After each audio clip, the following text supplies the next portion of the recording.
نحو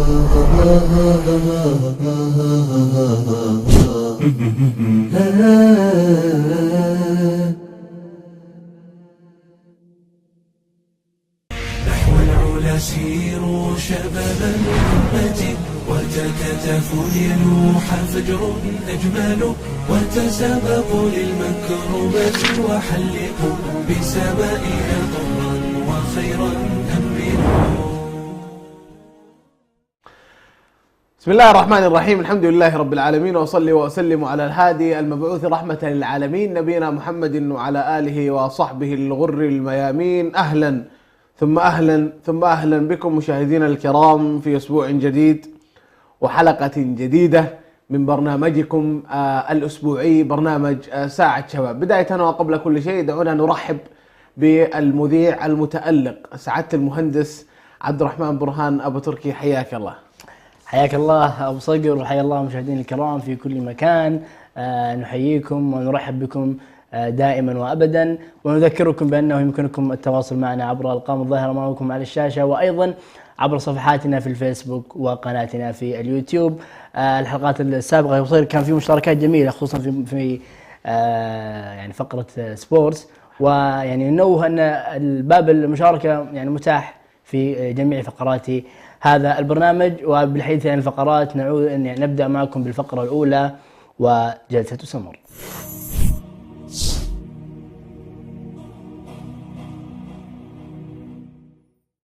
طيب، مرحبا بكم مشاهدينا الكرام.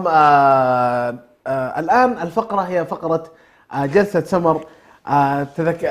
تحدثنا سلفا عن الشباب والعمل، وذكرنا بعض الأمور اللي هو ما هو السن المناسب للعمل للشباب، وكيف الإنسان مثلا يعتمد عليه مبكرا، وكيف يجمع بين العلم والعمل. ذكرنا أنه الإنسان يجمع بين العلم والعمل إذا كان يعني أمر جميل جدا، إذا كان الإنسان يستطيع أنه يجمع بين أنه يشتغل ليلا ويدرس صباحا، ويخفف التكاليف عن والده وما إلى ذلك. لكن وذكرنا أن العمر المناسب، ذكرت أنت عبد الرحمن أنه من شخص إلى شخص يختلف. ما أقدر أحدد لك مثلا إيش هو السن المضبوط أنه أنا ممكن أشتغل فيه، لكن ذكرت أنه الشخصية فلان عن فلان تختلف عن العمل. نعم، يعني كما ذكرنا سابقا في الحلقة السابقة أنه الموضوع يعتمد بشكل كبير على تربية البيت للشاب أو للطفل. بشكل عام الموضوع الحلقة السابقة والذي يمتد إلى هذه الحلقة هو الشباب والعمل كما أسلفت سابقا يا أبو صقر. الآن دعونا نكمل في هذه المحاور ونبدأ بالمحور الأول، ألا وهي ما هي المعوقات التي تلزم الشاب للعمل في سن مبكر. يعني لو جينا نذكر المعوقات التي تنتشر بين الشباب حاليا، نجد أنه أغلبها يعني متعلق باللهم صل على محمد، أنه الشاب قد يكون مشغول بالدراسة، أو قد يكون مثلا يقول والله أنا عندي يعني بعض الشباب كما ذكرنا سابقا أنه يرحمك الله وصقر ذكرنا نعم أنه قد تختلف شخصية الشاب من شاب إلى آخر، ولكن بشكل عام المعوقات ممكن نختصرها في عدة أسباب، ألا وهي السبب الأول هو الدراسة. وذكرنا سابقا أنه كيف ممكن للشاب أن يجمع بين العلم والعمل. ممكن بعض الشاب قد يحتاج بحجج واهية، مثل أنه أنا والله الآن الفترة هذه ليست فترة دراسة، وإنما فترة إني أستمتع بشبابي، فيا أخي خلني أستمتع بشبابي. ليش أنا في هذا السن المبكر يعني أبدأ أعتمد على نفسي، وأبدأ دام أنه الأمور ميسرة لي، الوالد يصرف علي، الجامعة تصرف علي، الدولة تصرف علي، ويعني أيا يكن يعني جهة المدخول، أهم شيء أنه أنا هذا السن ليس مطلوب مني أن أعمل. بالتالي هذه أعتقد أنها من الحجج الواهية أيضا. ولكن المعوقات قد تكون فعلا، قد يكون الشاب يعني منشغل انشغالا تاما بدراسته بحيث أنه وضع له هدف معين، بالتالي هذا قد يكون عائقا أمام الشاب. قد يكون مثلا أنه الشاب هذا والله مسؤول بشكل كبير عن أمور معينة، مثل الأهل، مثل الأبناء، مثل أنه قد يكون مدير لمكان ما، فبالتالي هذه قد تكون عائق له عن يعني يبحث عن عمل آخر، أو يبحث عن مصدر دخل هو يختاره بنفسه. فهذه وأيضا ظروف الحياة قد لا ييسر لك، قد لا تكون الأمور ميسرة لك، بالتالي هذه كلها معوقات قد تعيق الشاب. لكن خليني أسألك أبو صقر، يعني هل عدم الحصول على وظيفة مناسبة عائق لعدم الزواج؟ دعنا ندخل العمل، بحيث انه العمل دائما مرتبط بالزواج. تجد انه بعض الشباب يقول انا ما راح اتزوج لين ما اجد وظيفه. هل انه اذا ما كان عندك عمل، هل هذا الشيء يعيق الشاب عن الزواج؟ والله يا اخي السؤال هنا ليش ان احنا صرنا نربط الزواج بالعمل؟ النبي صلى الله عليه وسلم كان قال لخديجه اللهم صل وسلم.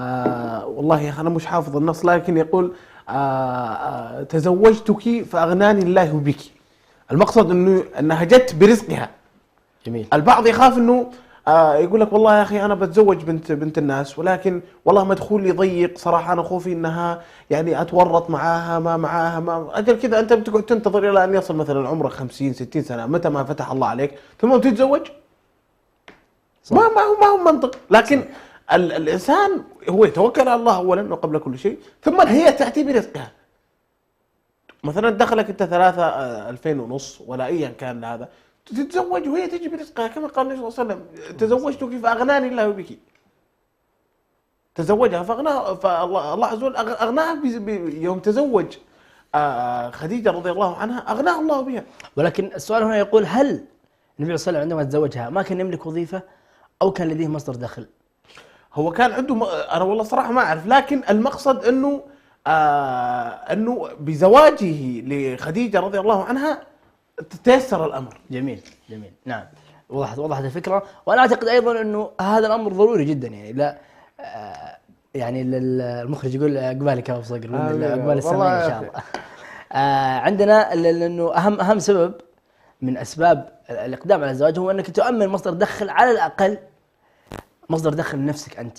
يعني لا ياتي الشاب ويقول انا توكلت على الله سوف اتزوج بعد ذلك يعني ربي ييسر لي موضوع الزواج. لا، يعني هنا نقول انك انت لم تعقلها وتوكلت. جميل. في الحديث اعقلها وتوكل. جميل. وفي الحديث ايضا الاخر عن النبي صلى الله عليه وسلم يقول من استطاع منكم الباءة فليتزوج. الباءة هي المقدرة. صح. بالتالي هذا امر مهم. انا ارى انه من الضروري ان يكون لدى الشاب وظيفة او على الاقل مصدر دخل ثابت يعينه على الاقل على قضاء حوائج نفسه، والزوجة باذن الله ياتي الله برزقها. جميل. لكن البعض يعني انا ذكرت لك قلت لك اذا كنت انت ميسور الحال نعم. تستطيع، لكن انت ما تبغى توصل مثلا الى ليفل معين، يعني تبغى صحيح. مثلا اشياء انت قادر انك تغطي الامور الاساسيه، توكل على الله. لكن البعض يقول لك والله يا اخي ما كان راتبي يفوق ال 15,000 دولار لا ماني متزوج. ليش؟ والله هو يبغى يعيشها برفاهيه. نعم. والله ايش بيت وايش مرسيدس وايش بي ام ويبغى اشياء رفاهيه، هذه مع الوقت ان شاء الله تاتي. صحيح. لكن اذا انت استطعت انك انت توفر الامور الاساسيه مثل البيت، السياره، يعني حتى لو كانت بجوده قليله، مثلا بيت 1+1 صاله وغرفه. نعم. تمشي فيها الامور، تلم فيها الحاجه، توكل على الله. نعم. يعني مو بلازم انك تشتري 6 ولا 7 غرف وصالتين وحمامين ومسبح تحت و3 سيارات وسواق وشغاله. يعني هذه مع الوقت اذا ربي فتح عليك لا تبخل بها. صحيح. لكن اذا دام انك انت ميسور الحال تستطيع توكل على الله. صحيح. احسنت ابو صقر. طيب دعنا نعود الى محور اساس حلقتنا الا وهو العمل والشباب، ونذكر هنا نقطه مهمه جدا قد يعني يهتم بها الشباب كثيرا، وقد تكون ايضا عائق على ايجاد وظيفه عمل مناسبه، الا وهي هل الشركات في هذا الزمان يا ابو صقر وفي هذه الفتره لا تقبل عمل الشباب بدون يعني بدون خبره او يعني تجارب سابقه، او انهم يكتفون فقط بالمخزون العلمي؟ يعني والله يا اخي جاء من الجامعه لديه مخزون علمي كبير ولكن ما تنقصه الخبره. جميل. انا والله يا اخي هذا اشوف انها تختلف من بلد الى بلد.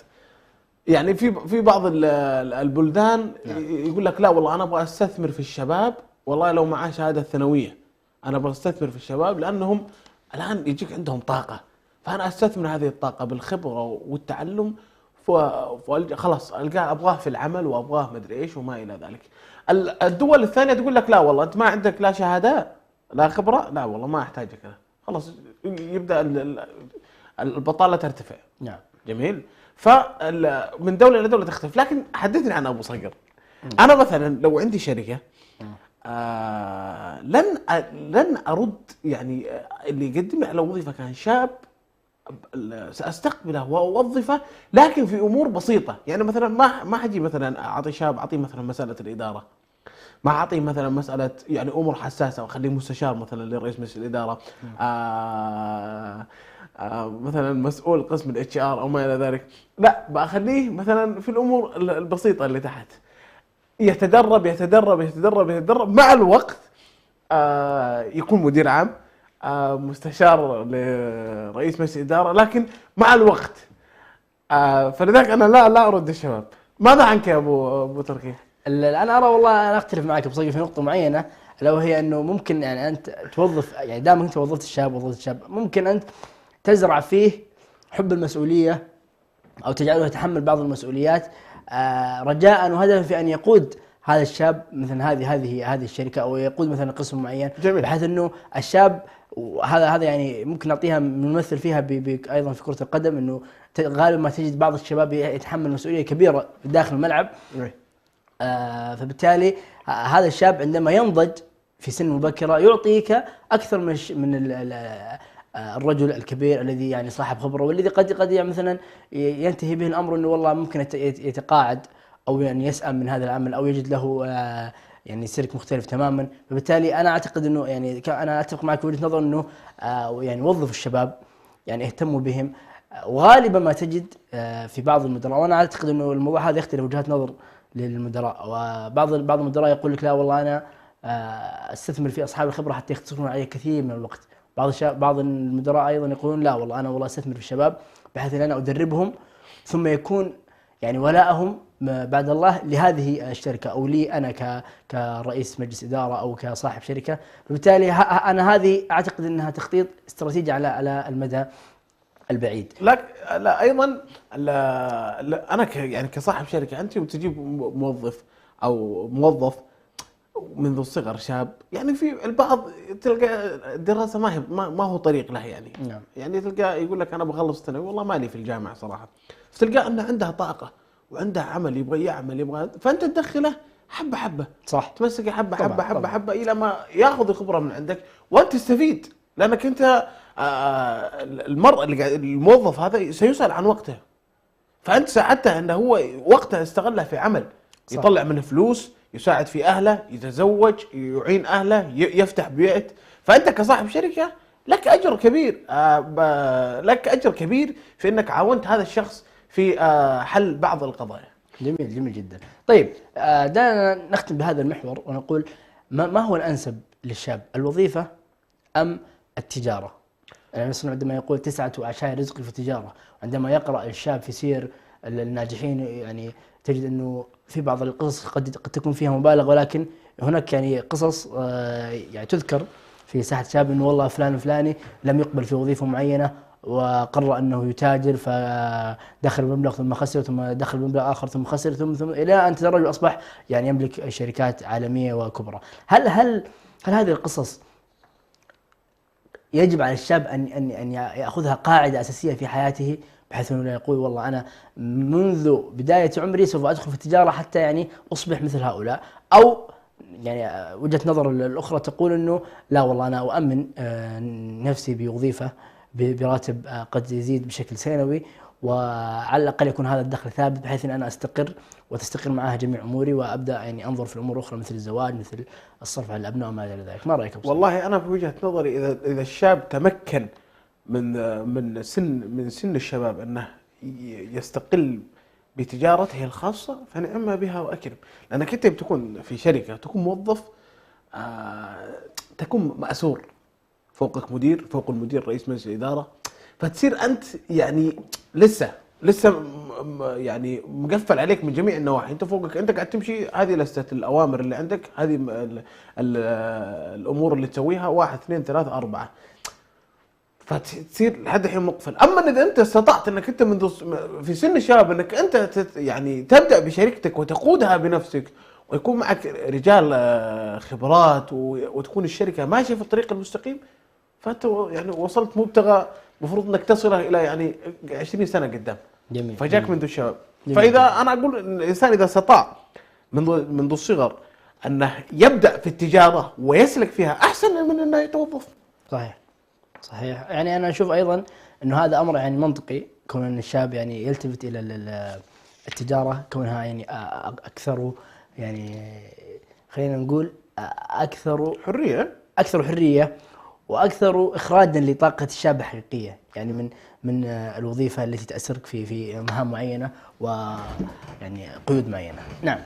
طيب مشاهدينا الكرام، ننتقل وإياكم إلى الفقرة الثانية وحول العالم.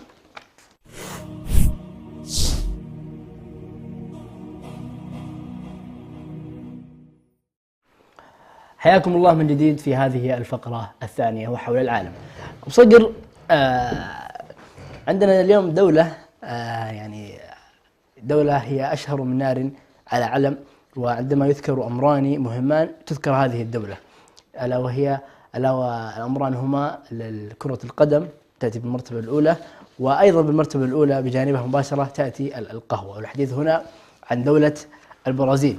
دولة البرازيل يا أبو صقر دعنا يعني نتحدث عن موقعها الجغرافي. تقع في قارة أمريكا الجنوبية، وتحتل نصف مساحة اليابسة فيها، وحيث تعد خامس أكبر دولة في العالم، وتمتلك البرازيل حدودا مع جميع دول قارة أمريكا الجنوبية باستثناء يعني دولتي الإكوادور وتشيلي. فبالتالي يعني هي تقع في مركز قلب القارة الأمريكية الجنوبية، وتحد جميع دول القارة الأمريكية الجنوبية ما عدا دولتي الإكوادور وتشيلي. تتخذ الجمهورية شكلا مثلثا كبيرا في الجهة الشرقية من القارة، بساحل يبلغ طوله 4500 ميل، يعني نحن نتحدث عن 7400 كيلومتر، فهي مساحة شاسعة فقط الذي يقع على ساحل المحيط الأطلسي. وأشار أيضا أن دولة البرازيل هي الدولة الوحيدة من دول أمريكا اللاتينية التي تستمد ثقافتها وحضارتها من حضارة، يعني هذه معلومة غريبة ممكن يصدم فيها المشاهدين، تستمد حضارتها من دولة البرتغال. عجيب. نعم. وقد حصلت أيضا البرازيل على استقلالها في عام 1822 ميلادي، وقد كان نظام الحكم فيها نظاما ملكيا توارثيا، ثم تحول إلى نظام جمهوري في عام 1889، أي بعد تقريبا 7 سنوات من استقلالها، وذلك بعد قيام الانقلاب العسكري الجمهوري في البلاد. طيب، اللهم صل على محمد. ذكرت القهوة أنا طبعا يعني القهوة السوداء يعني لي فيها وما لي فيها، اي معروف. لكن اللعيبة يعني مثلا من أشهرهم اللهم صل على محمد، رونالدينو. نعم. ونيمار.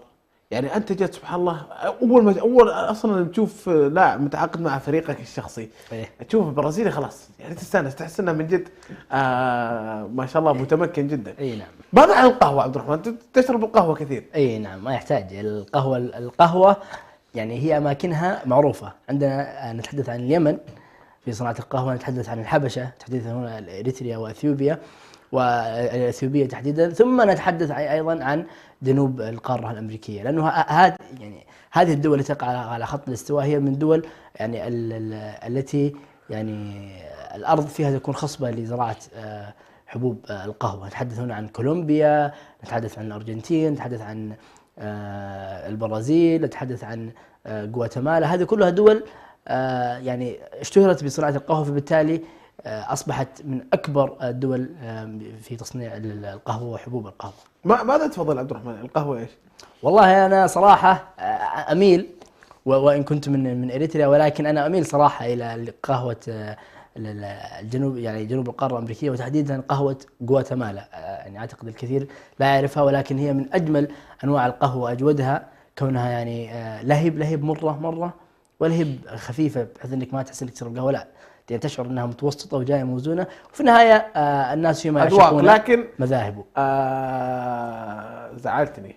ليه؟ الجبنة كذا يعني الجبنة سريع. الجبنة يعني لا يميزها نوع القهوة بقدر ما يميزها أنهم يدخلون عليها الزنجبيل. بالتالي هنا يعني تستفرد القهوة الحبشية أو الجبنة بطعمها. وأنا صراحة من عشاق الجبنة.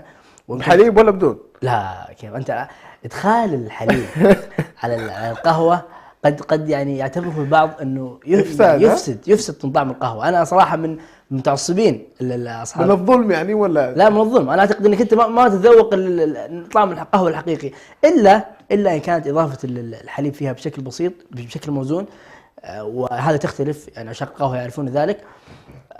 أما أنك تدخل عليها سكر، تدخل عليها كراميل، الأشياء اللي نسمعها الآن من المقاهي، اسمها آيس كراميل، وايت موز، هذه أمور يعني أنا أشوف أنها دخيلة على عالم القهوة. أنا صراحة من عشاق القهوة الصافية اللي هي يا سوداء يا أما إضافة حليب بكميات معينة.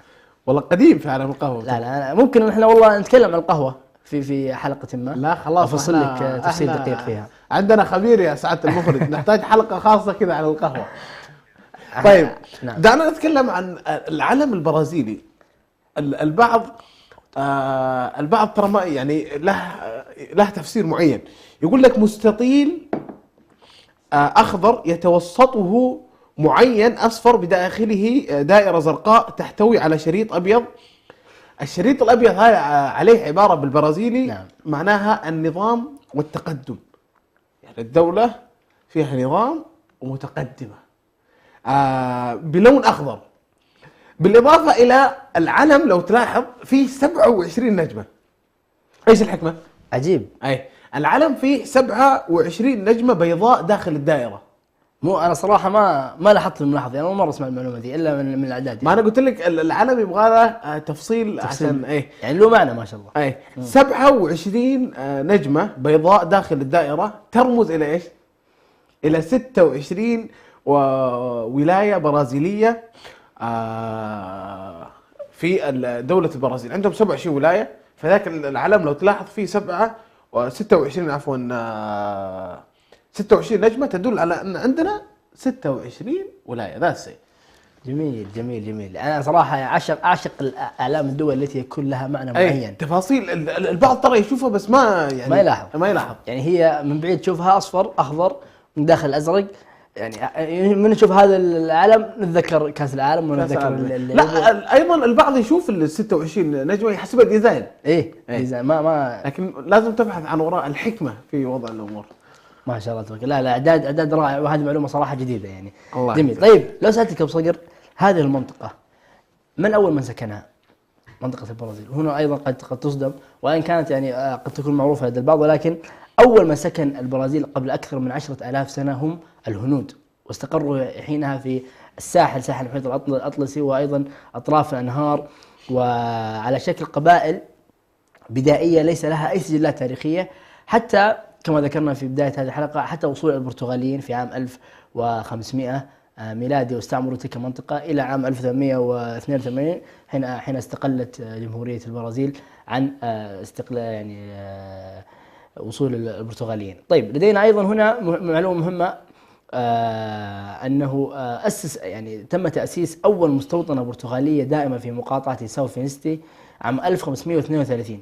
وهنا بدأ الاستعمار البرتغالي يعني يمتد بنفوذه في داخل هذه الأراضي، واتخذت مدينة سلفادور كأول عاصمة للبرتغاليين، فكانت الميناء الرئيسي لتجارة قصب السكر، حيث حاز البرازيليين اهتماما بالغا من قبل البرتغاليين في القرن السادس عشر، كونها محط إنتاج السكر لجميع دول أوروبا. وهنا نذكر أنه يعني هذه المنطقة منطقة غنية بالأمور التجارية المهمة جدا في حول العالم. نتحدث عن القهوة، وتعتبر يعني إن لم تكن أول فهي ثاني أغلى منتج في العالم يعني تصديرا وتوريدا، ثم نرجع أيضا السكر وقصب السكر، والذي يعني لا يوجد دولة لا تتعامل بهذا المنتج قصب السكر، وإن كان متوفر في دول أخرى، ولكن يعني تتميز البرازيل بهذه التجارة. يعني هذه معلومات عامة قد يعني لا يعتبرها بعضهم، إلا أنها يعني جميل جدا أن تعرف على الشيء اللي أنت قاعد تستخدمه بشكل يومي وين مصدره.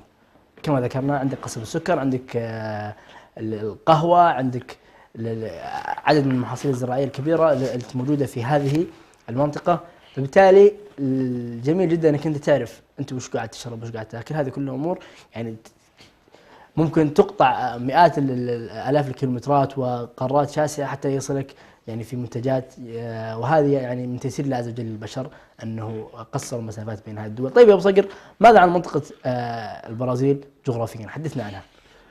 قبل ان ندخل على منطقة البرازيل الجغرافية، دعنا ندخل في التعليم.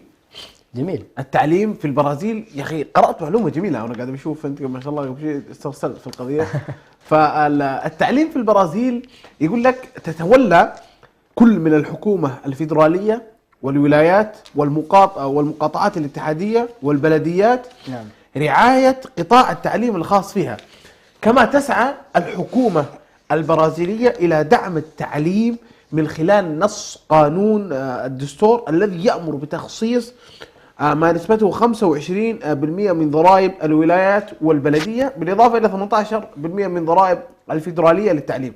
يعني الدولة مخصصة ما يقارب 25% من الضرائب للتعليم. نعم. مهتمة أن كل من سكن هذه البلد من برازيليين ومقيمين أن التعليم يكون هو الهدف الأول، لذلك خصصت 25% من الضرائب الحكومية من القطاع عفوا إلى التعليم. يعني خلاص أنا عندي والله 25% هذه معروفة يتم وضعها إلى التعليم أبناء البلد المقيمين، كل من في البلد. خلاص أنا لازم أضع ميزانية محددة كان قيمتها كم تطلع، هذه تلقائيا تستلم من هنا تصرف إلى التعليم. جميل جدا. أنا والله صراحة عندما تذكر دولة البرازيل أبدا لا يتبادر ذهني موضوع التعليم، ولكن أنت ذكرت هنا معلومات مهمة جدا أنه الحكومة البرازيلية تهتم بهذا الجانب بشكل كبير. 25% من الضرائب، يعني هذا أمر رقم كبير جدا. أكيد. إلا أنه ليست من الدول، خلونا نتفق أنه ليست من الدول التي يعني يسافر إليها من أجل طلب العلم. ما اشتهرت صراحة. نعم ما اشتهرت بطلب العلم، وطلاب البرازيل بشكل عام يعني يذهبون أكثر، يعني سكان منطقة أمريكا الجنوبية يذهبون إلى أمريكا يعني بحكم أنها قريبة جدا منهم، بحكم أنه يعني تعتبر أمريكا من أكبر الدول في أو من أعظم الدول أو من أشهرها في سلك التعليم. طيب، ينقسم مناخ البرازيل إلى 3 مناخات أو 3 أنواع من المناخ، وهنا يأتي سبب اختلاف هذا المناخ كونها يعني تقع على مساحة شاسعة من القارة الأمريكية الجنوبية. أتحدث هنا عن المناخ الأول وهو مناخ الممطر، وهنا يأتي في منطقة حوض الأمازون والمناطق الساحلية. تجد هذه المناطق تساقطا للأمطار طوال العام بحكم أنها قريبة من حوض الأمازون. ثم نأتي إلى المناخ المغاير تماما أو المعاكس تماما في الاتجاه المقابل، وهو المناخ الجاف الاستوائي، والذي يكون في المنطقة المتوسطة من البرازيل مع أجزاء صغيرة من المنطقة الشمالية. ثم أيضا أخيرا لدينا مناخ البحر الأبيض المتوسط، يكون في أقصى جنوب البرازيل، ويكون الطقس في هذه المنطقة يعني شتاء، وأيضا يكون إذا كان في الشتاء يكون بارد جدا، وفي الصيف يكون حار جدا. جميل. يعني أنت يمديك تختار، إذا تحب الشتاء تروح، تحب الصيف يعني تروح، كلها شديدة متوفر. الحرارة أو شديدة البرودة. شكرا لك عبد الرحمن. نعم. مشاهدينا الكرام، ننتقل وإياكم إلى فاصل قصير، لا تذهبوا بعيدا، انتظرونا. يلوح فجر أجمل وتسابقوا للمكرمات وحلقوا بسمائها ضرا وخيرا أمنوا.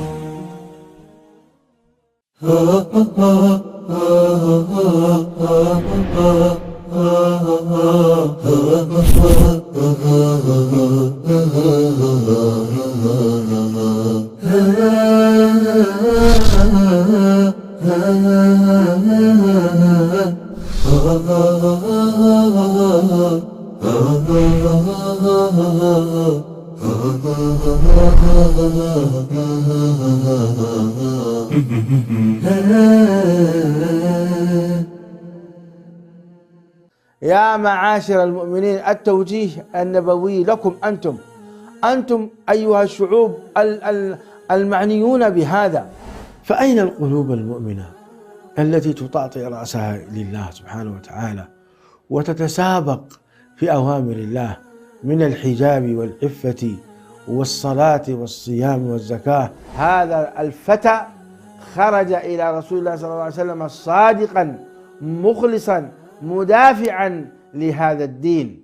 هذا هو ديننا، وهذه هي رسالة سلام.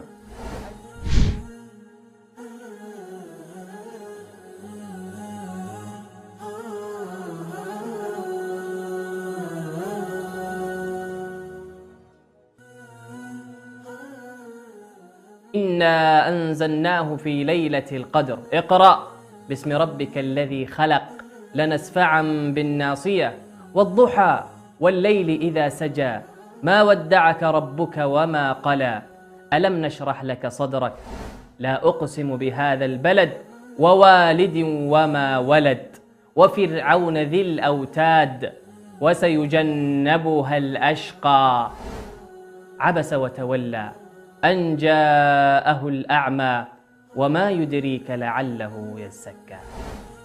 كل ذلك في برنامجكم سير وأعلام، وهو برنامج تفاعلي يحتوي على سير وأعلام ومناسبات وهدايات في جزء عامة المبارك، فانتظرونا في الأوقات التالية.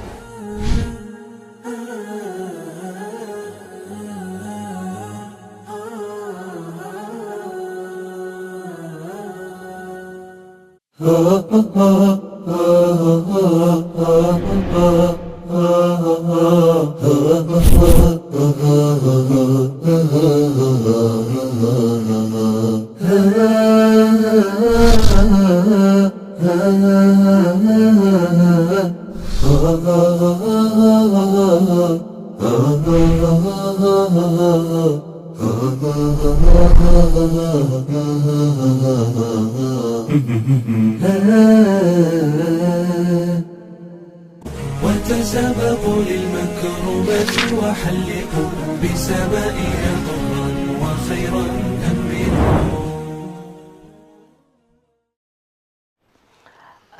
مشاهدينا الكرام، انتقلنا وياكم إلى آخر فقراتنا في هذه الحلقة هو سبورتس.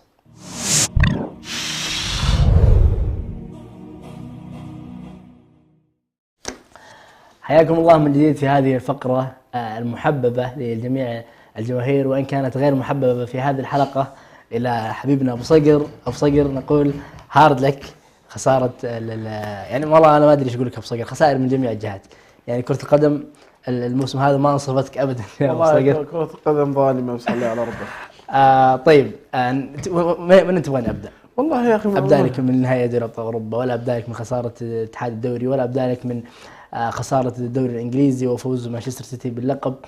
ولكن دعنا نرتب الأمر ونبدأ بشكل يعني نبدأ من تحت، من الدوري الأضعف الذي نتحدث عنه في كل حلقة، وهو الدوري السعودي، وخسارة الاتحاد للصدارة بعد صدارة دامت أكثر من 20 جولة، وفرق كان كبير جدا بين المتصدر والوصيف، وصل إلى 16 نقطة، ومع المؤجلات وانتهى المؤجلات الهلال وصل إلى تقريبا 11 نقطة، ثم أتى من ملعبك وتفوق عليك، ثم خسائر متتالية وتعادلات واستنزاف النقاط، إلى أن وصل بين الحال إلى أنه تبقى جولتين والهلال متصدر، والاتحاد ينتظر تعثر الهلال ويجب عليه أن يفوز بجميع مبارياته القادمة حتى يحصل على اللقب. تعليقك يا أبو صقر؟ والله يا أخي السؤال اللي يطرح نفسه، أنا ما أدري اللعيبة هل يلعبون بدون قلوب؟ يعني القلوب هذه ما تحركهم، مشاعرهم ما تتحرك. يعني أنا مش عارف، يعني أنت 20 جولة متصدر، ولا اللي فارقك عن حسم البطولة جولتين، وقاعد تلعب مع فريق الطائي، مع احترام يعني ما هو تقليلا فيهم، لكن ما يصف جمع إمكانياتك في هذا الموسم الطائي، يجي يهزمك 1-0. يا أخي بالله أي تشكيلة نزل فيها كوز من كونترا، والله يا أخي حرام. أنا لو في يعني خلينا نحن نرجع للتشكيلة، هو نزل بالأمور كلها تمام، لعب لي بكامارا، وكان كورنادو وحمد الله في الدكة بسبب حرارة. قال لك حرارة، أنه الحرارة أصلا خلى لي إياها كإصابة عضلية، وكأنه عنده إصابة في المفصل ما قادر ينزل. والله العظيم أن جاهزية حمد الله لو كانت 50%، أن أنا أقدمها على جاهزية هارون كمارا، والله لو كانت 200%. مع احترامي سيد هارون كمارا، يعني فوارق فنية كبيرة، فوارق فنية تنزل بحمد الله. أنا قاعد أعطيك التصريح اللي قاله محمد نور، قال أنا أنزل بحمد الله أبدأ فيه رغم لو أنه يعني حرارته قول لو وصلت 40. أنت لو دخل في جو المباراة وعرف أن هذه مباراة حسم، الحرارة حتطير مع الجو. لكن لو دخل بحمد الله ودخل بحمد الله في بداية، ثم على قبل نهاية الشوط الثاني ب20 دقيقة حس ان حمد الله تعب، يستبدله ويدخل هارون كمارا. لو سوى كذا كان حمد الله من الفرص اللي جت لهارون كمارا كان دخل 3-4 أهداف، طلع حسم لك المباراة هو وكورنادو، ثم دخل هارون كمارا يجري بالكرة، ما شاء الله هو سريع عنده امكانيات ما شاء الله تبارك الرحمن، يجري بالكرة ويضيع لنا وقت. والله شوف، يعني بغض النظر عن الدخول في تفاصيل المباراة، أنا أرى أنه نادي الاتحاد بكافة يعني منسوبيه من إدارة، من أعضاء شرف، من جهاز إداري وفني، من لاعبين، لم يصل إلى مرحلة الخبرة، كونه غاب عن الدوري فترة طويلة، نتحدث هنا عن 12 سنة أو 13 سنة غياب. أنا أرى أنه يعني في اللحظات الحاسمة في المنعطف الأخير من الدوري هنا يتبين لك الفرق بين الفريق الذي معتاد على هذه الأجواء. والحديث هنا عن نادي الهلال. خليني أكمل لك وجهة نظري يا أبو صقر، أنه نادي الهلال يعني وش سوى نادي الهلال؟ ترى فاز في مؤجلاته.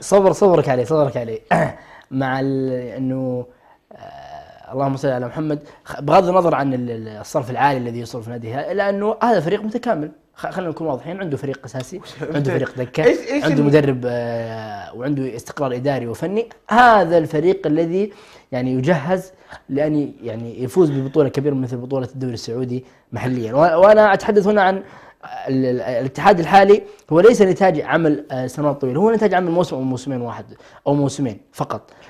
وهذا نتاج العمل اعطى فيه انمار الحائلي، واعطى فيه يعني الجهاز الاداري كل ما يستطيعون وزياده. يعني اعطوا جهد كبير جدا، 200% من جهدهم، يعني سواء صرف سواء تعب نفسي تعب بدني، مقابل انهم يحصلون على هذه البطوله. فبالتالي هو ليس نتاج عمل طيلة هذه المرحلة، إنما هو نتاج عمل فترة قصيرة. وبالتالي أنا أشوف أن النتيجة منطقية. لا ما هي منطقية. لا تتحيز مرة أنت هذا بتركي. لا أنا ما أتحيز. أنا أتحدث بالواقع. أنت ذكرت أن الهلال بطل وعنده طول النفس. إيش سوى الهلال؟ ما سوى شيء. ترى فاز كان عنده 4 مباريات قول 10 مباريات مؤجلة فاز فيها بس، انتهى. شخصية البطل ما ببطل. أنا 13 سنة من أول ما بدأ الدوري وأنا أنافسه وأخذ البطولة أمامه. لي 4 دوريات ما أخذ البطولة أمام الهلال، فأنا منافس له من الأول. والاتحاد لا تقول لي ما غابت إدارة، ما غابت إدارة، جت إدارة، جاء أنمار، ما قصر أنمار. الاتحاد بطل غصبا عن الجميع. الاتحاد أتحدث عن الاتحاد كتاريخ والاتحاد الحالي. هو شوف مهما غاب سيرجع لأصوله. وفي أسوأ مواسمه، تعال نرجع لي في أسوأ مواسمه، يحقق كأس الملك، يحقق كأس ولي العهد. ايش المقصد؟ بطولات نفس القصير. هذه هي بطولات نفس القصير. ما وضعت الا لهذه الفرق التي لا تستطيع المنافسه على بطوله طويله الامد مثل الدوري السعودي. انت بتتكلم عن ان الهلال هو اللي اذا كان سيحقق الدوري نعم. السنه هذه انه هو افضل من الاتحاد في النفس الطويل. انا اقول لك كلامك خاطئ، لان ما سوى شيء الهلال. هو ما سوى شيء. هو اعتمد. ايش سوى؟ انا نفس اللي سويته انا سويته معه. ليش ما قلت الاتحاد يعتمد على النفس الطويل؟ لا، الاتحاد انه اعطى جهد كبير جدا اكبر من طاقته في هذا الدوري. وهنا نتحدث عن فتره طويله غاب فيها عناصر اساسيه وركائز اساسيه في الفريق، والاتحاد كان يفوز بجهد لاعب واحد. وهنا نتحدث عن لاعب رومارينو. انا اقول لك يا ابو صقر، لو نرجع للمباريات السابقه ونشيل منها هذا العنصر ونشيل منها حماس اللاعبين وشغفهم ببطوله الدوري، والله يا مع احترامي ما طيب الشغف الدوري والروح هي اللي تدل على ان في نفس. الاداره مستقره. لا النفس الطويل انا اتحدث عن انه انت مرتاح، يعني بكل استقرار، انت نتائجك متواصله وباكتساح، والجميع اعضاء الفريق يسجلون، وجميع لاعبين الفريق. معناها كذا الهلال نفسه مو طويل. لا، لان خسر في بعض مبارياته في الدوري الاول. انت مستحيل تلقى فريق ما يخسر في الدوري السعودي او بشكل عام في الدوريات المحليه يعني. لكن في المنعطفات الاخيره هنا يتبين لك الفرق. انا لو بتحدث عن 6 انتصارات طويله، الاتحاد عنده اطول 6 انتصارات في هذا الموسم، ولكن عندما ياتي في المنعطف الاخير هنا يتبين لك الفرق بين شخصيه البطل طيب ماذا لو فاز الاتحاد في الدوري؟ هل انا هذا كنت بسالك الان، ما هي توقعاتك لاخر مباراتين؟ والله يا اخي كل شيء وارد في كره القدم. اتحدث عن التوقعات وليس الامنيات. لا انا ما قلت لكم امنيات، كل شيء وارد في كره القدم. الان النقاط متساويه، وتوقعاتي باذن الله عز وجل التوقعات تكون صحيحه. ان الهلال سيوقف الفتح ويغير مجرى الدوري باذن الله عز وجل. وهذه اللذاذه. انا مجرد خسر الاتحاد على الطائي، يعني ما يقارب 20,000 تصميم على محمد نور، على مدري مين، على مدري ايش. انا كاتحادي ساكت، لان كرة القدم ما تعرف. هذا نهاية دوري ابطال اوروبا 1-0 تسديدة واحدة بس. هذا محمد صلاح الله يجزاه خير كان يحارب الشوط الاول 5 تسديدات. فكرة القدم ما تعرف شيء. انا قاعد اسدد لا تقول لي انا اقوى ما اقوى. كرة القدم ما تعرف شيء. وممكن الهلال يحقق، كل شيء وارد. لكن توقعاتي ان الهلال الفتح سيعطل الهلال، والاتحاد باذن الله سيحقق الدوري ان شاء الله. اجل ابو صقر يا اخوان، اعتقد انه اعطاكم الامنيات، ودعوني أنا يعني أعطيكم التوقعات نظرا بالأرقام. احنا نلتفت للأرقام وننظر إلى سلاسل الانتصار وننظر إلى الفريق الأجدر بتحقيق البطولة. وأنا أقول لكم من هذا المنبر هارد لك لجميع الجماهير الاتحادية، وإن كان لم يحسم كل شيء ولكن البطولة تذهب إلى مدينة الرياض، أقرب منها إلى مدينة جدة، كون أن الهلال اعتاد على مثل هذه المواقف بعكس نادي الاتحاد الذي يصارع على الهبوط في المواسم الماضية، وأتى هذا الموسم الماضي بمراكز متقدمة. بالتالي الأجدر هو من يملك تاريخ قريب ويمتلك عناصر فنية أفضل، ويمتلك عناصر على الدكة، ويمتلك مدرب أفضل. فبالتالي أنا أعتقد كل الأمور تؤول إلى نادي الهلال، ونقول هارد لك للجماهير الاتحادية. رسالة توجهها يا أبو صقر، اليوم الحلقة كانت فقط عن الدوري السعودي، لعونك يا أبو صقر عشان يعني تأخذ راحتك، فعطني رسالة أخيرة قبل ما نختم. والله يا أخي أنا ما أدري شيء أقول، لكن الإنسان عندما أنا خليني أتكلم عن لعيبة الاتحاد، عندما تتولى مسؤولية مثل هذه، أنت قاعد تلعب على أنا ذكرت في حلقة ماضية أن 3 مباريات الأخيرة هي أشبه بالنهائيات. أنت قاعد تلعب كل يوم، كل أسبوع عندك مباراة نهائية، وقاعد تستهتر باللعب، واللي يطيح لك أنت مهزوم 1-0 دقيقة 70، قاعد تطيح، تنتظر الدكتور يدخل عشان يعالجك. يا أخي ما تقوم، ما أنت إصابتك بسيطة هي، والله العظيم. أنت الآن أنت اللي تبحث عن الدقائق، مو فريق الطائي. فريق الطائي الآن قاعد يهرب من الهبوط، أنت الآن تبغى تحقق الدوري. ومع احترامي الشديد لكابتن الفريق، أنا والله ما أدري كيف أعطوه كابتنية أصلا. الكابتن زياد الصحفي، قلب دفاع، أنت واقف أمام حجازي، يعني أفضل مدافع عربي. ما أنت عارف والله العظيم. يعني أنا ما عندي خبرة كروية، والله العظيم لو أنزل مكان زياد الصحفي والله العظيم. المشكلة الأدهى والأمر أنه معطينا الكابتنية، يعني معليش، أمثال هؤلاء يقودون نادي مثل نادي الاتحاد، ولعيبة مثل حمد الله وحجازي يقودهم واحد مش عارف يكسر التسلل. والله يجننونا معاهم يا أخي. هون عليك ابو صقر، وباذن الله انا والله صراحه بديت يعني اعطف جدا على جماهير الاتحاد، واتمنى صراحه ان الاتحاد يعني يفوز بهذا اللقب. لكن شكرا لك يا ابو صقر على هذه الحلقه الجميله وعلى تألقك المستمر، وباذن الله في الحلقات القادمه تفرح انت وجمهور الاتحاد بلقب الدوري السعودي. امين يا رب. طيب مشاهدينا الكرام، وصلنا واياكم إلى آخر فقراتنا في هذه الحلقة وختامها. نشكر لكم حسن الاستماع والإنصات، ننتظركم بإذن الله في الأسبوع القادم في مثل هذا التوقيت، والسلام عليكم ورحمة الله وبركاته. نحو العلا سيروا شباب الأمة، وتكاتفوا ليلوح فجر أجمل، وتسابقوا للمكرمات وحلقوا بسمائنا طرا وخيرا أمنوا.